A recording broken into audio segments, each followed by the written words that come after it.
Welcome to this explainer, where we're going to dive deep into digital signal processing, or DSP, and see exactly how it acts as the critical bridge between our physical reality and the digital world. I mean, think about the physical world around us for a second. The sound of a voice, the beating of a heart, or the seismic tremors of the Earth. These are all continuous, flowing streams of information. But computers? They only understand ones and zeros. They need discrete, finite numbers. So DSP is this absolutely fascinating science of translating that messy, continuous reality into a precise, digital format. We digitize it, manipulate it to extract secrets or enhance its quality, and then, almost magically, we translate it back. It's literally the invisible engine of modern technology, and today we're going to trace the entire journey of a signal from start to finish. All right, here's our roadmap for today's explainer. Section 1 will cover our intro to digital signals. Section 2 is our Python toolkit. Section 3 gets into sampling and quantization. Section 4 is signal reconstruction, and we'll wrap up with Section 5, operations and manipulation. Okay, let's jump right into Section 1, Intro to Digital Signals.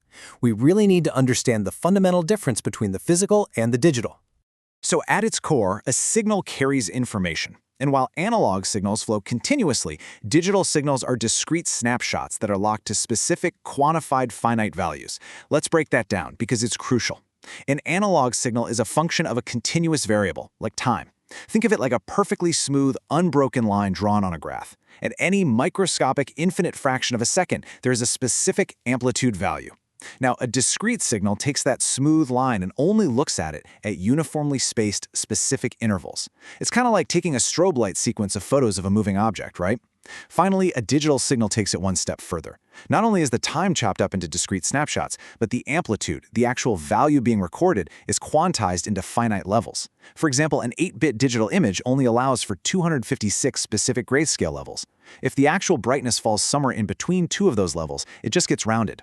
So analog is completely smooth, discrete chops up the time, and digital chops up both time and amplitude. So why does this all matter? Well, because DSP is the invisible engine powering pretty much everything we do today, from speech recognition on your phone to earthquake detection and seismology. When you replace old-school analog electronics with DSP chips, systems instantly become way less susceptible to noise and distortion. Plus, they become incredibly flexible. You can just reprogram a digital system without having to physically rebuild the hardware. The fields impacted by this are just staggering. In telecommunications, it's the backbone for mobile phones and satellite data. In biomedical fields, it processes life-saving ECG and EEG signals. In radar, it's what detects and tracks targets. By digitizing signals, we unlock the absolute superpower to perfectly store, encrypt, and compress our physical world. Moving on to Section 2, the Python toolkit. This is our modern environment for actually processing these signals. To do this kind of work, we need a robust scientific workflow, and we get exactly that using Python and the Spider IDE. Looking at our workspace, we've got an editor for our code over on the left, which is where we script out all our mathematical operations. Down on the bottom right, the IPython console lets us execute that code interactively. Above that is the Variable Explorer, and honestly, this is a lifesaver for lab work. It gives us a live, real-time view of every single array and data set in our workspace so we can inspect exactly what data we're generating. And crucially, we have the plots pane to display our graphs. This whole ecosystem is powered by some really heavy-hitting Python libraries. We use NumPy, which gives us highly optimized n-dimensional arrays to crunch the signal data. SciPy offers complex algorithms for things like filtering and convolution, and Matplotlib is what generates all the publication quality graphs we'll be analyzing today. All right, Section 3, Sampling and Quantization. This is where we cross that critical bridge between the analog and digital worlds. This process is called the analog to digital conversion pipeline, and it basically relies on three massive steps. Step 1 is sampling the time. Step 2 is quantizing the amplitude. And Step 3 is encoding it into binary form. First, sampling captures the exact value of that continuous analog signal, but only at uniformly spaced intervals, which is dictated by a specific sampling frequency. Second, quantization tackles the amplitude. Because a computer has limited memory, there's simply no way it can store the infinite precision of an analog amplitude. So it has to round the sampled value up or down to the nearest predetermined discrete level. And finally, encoding takes those rounded, discrete levels and translates them into a binary format, just ones and zeros, that a digital processor can actually read, store, and understand. Let's actually look at the Python code for this because it's so foundational for our DSP lab work. Here, we're using NumPy to simulate both our continuous and discrete time arrays. Let's break it down line by line. First, we define our signal frequency, FO, as 100 Hz. Then we define our sampling frequency, FS, as 800 Hz. Notice the comment there, greater than Nyquist rate? That is absolutely critical. We have to sample fast enough to actually capture the true shape of the wave. Next, we simulate our continuous analog timeline. We do this by creating a highly dense time array, T, using np.linspace, packing in 1,000 data points. Our simulated analog signal XC is mathematically generated as a cosine wave using np.cos. Now for the actual sampling part, we create a discrete time array T1. We use np.arrange for this, spacing each point exactly by our sampling period, Ts. Finally, we calculate the cosine wave exactly at those specific T1 discrete points. And just like that, we've generated our sampled sequence, XS. And as you'll see, the resulting plot reveals beautifully how this periodic sampling captures distinct snapshots of the wave. Look at the top graph. That continuous blue line is the dense array we generated with linspace, smooth, unbroken, mimicking analog reality. Now look at the red stems with the dots on top. Those are our discrete samples, perfectly locked onto that blue curve at uniform specific time intervals. Now check out the bottom graph. This isolates just the sampled signal, and this is what the computer actually sees after step 1. It's just an array of discrete time points. Notice that between those red stems there is absolutely zero information. It's completely empty. The continuous wave has been successfully transformed into a discrete time sequence. Okay, so once it's sampled, we have to quantize the amplitude. Let's step through the code snippet that handles this. We use a loop that calculates specific quantization levels and step sizes based on whatever bit depth we choose. In this Python script, we're iterating through different bit depths, 1, 2, 4, and 8 bits. For each bit depth, represented by bi, we calculate L, which is the total number of possible quantization levels. We find L simply by raising 2 to the power of the bit depth. So an 8-bit depth gives us exactly 256 levels.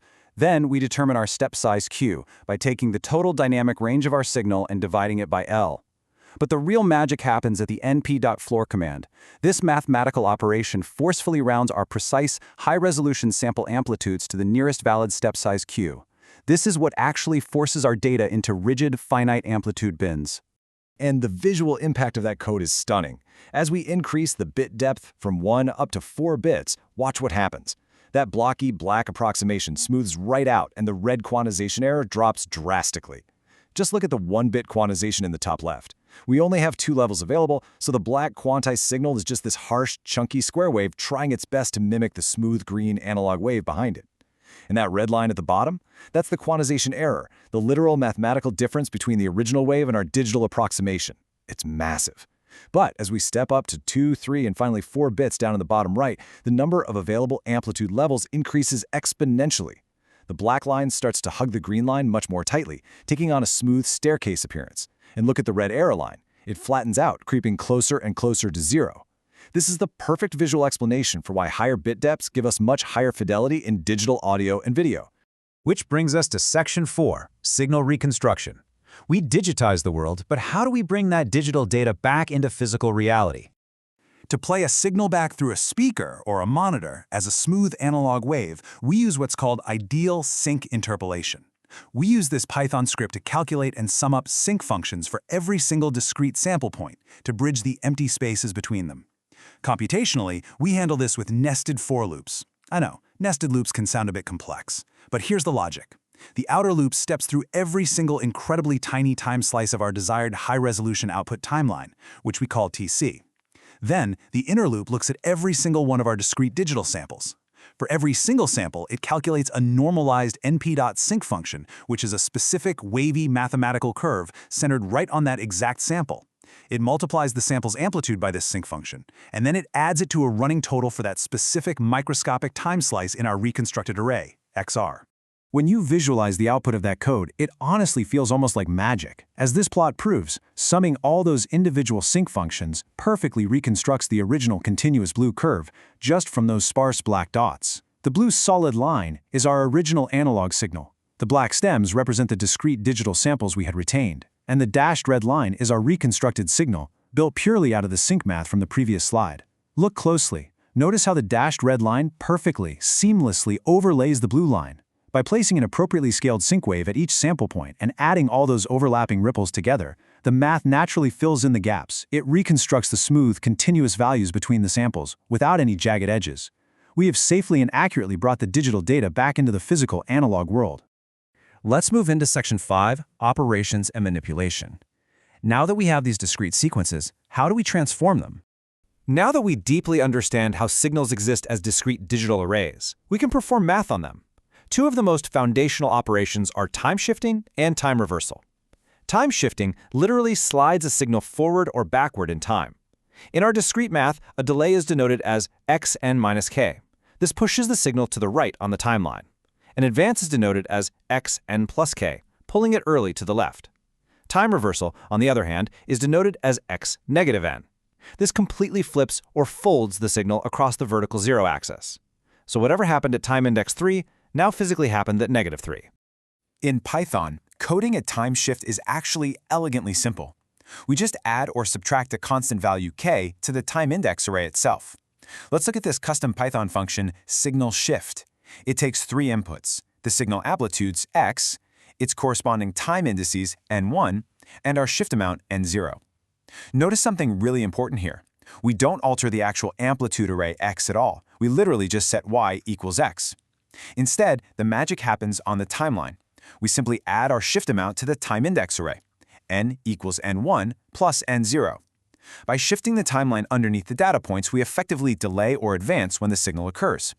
Down in the script below the function, we generate a simple unit step sequence, u of n, which just has a value of 1 for all positive time and 0 for negative time. Then we apply shifts of positive 5 and negative 5 using our new function. Viewing the output plots, we instantly see how that code physically moves the discrete unit step sequence along the x-axis, creating our delay and advance. Look at the top plot. That's the original sequence, jumping from 0 to an amplitude of 1 right at time 0. Now look at the middle plot. This demonstrates our delay, a shift of n-5. The exact same sequence now waits until time index 5 to make that jump to an amplitude of 1. The entire array just slid 5 steps to the right. Finally, the bottom plot shows our advance, a shift of n plus 5. The jump to an amplitude of 1 now happens early, way back at time index -5. Now, why do we care about these shifts and flips? Because these basic operations are the fundamental building blocks for convolution and correlation. Convolution is arguably the single most important operation in all of DSP. It mathematically determines how an input signal is modified by a system over time. Think about how a room adds an echo to a voice. To calculate that, you literally take the system's impulse response, perform that time reversal folding we just discussed, and then time shift it step by step across your input signal, calculating a weighted sum at every single step. Correlation uses almost the exact same sliding math, but without the time fold. It slides one signal over another just to measure how similar they are at different time legs. So if you send a radar ping out into the sky and get a messy, noisy signal back, correlation slides your original clean ping across that messy return signal until a mathematical peak occurs. That peak tells you exactly when the echo returned, and therefore exactly how far away the target is. Well, we've covered a ton of ground today. We have successfully taken continuous real-world waves, sampled them, rounded their amplitudes into discrete digital bits, manipulated them in the time domain, and mathematically rebuilt them back into analog reality. But as we wrap up this explainer, I want to leave you with this. Viewing signals purely as amplitudes changing over time is only half the story. There is a whole other dimension in digital signal processing. What hidden secrets do you think our signals will reveal when we transform them to analyze the actual frequency components vibrating within these arrays? That leap into the frequency domain opens up an entirely new universe of filtering and analysis that we've only just begun to scratch the surface of. Keep that provocative thought on the back of your mind as you continue your exploration of DSP. Thanks for joining me.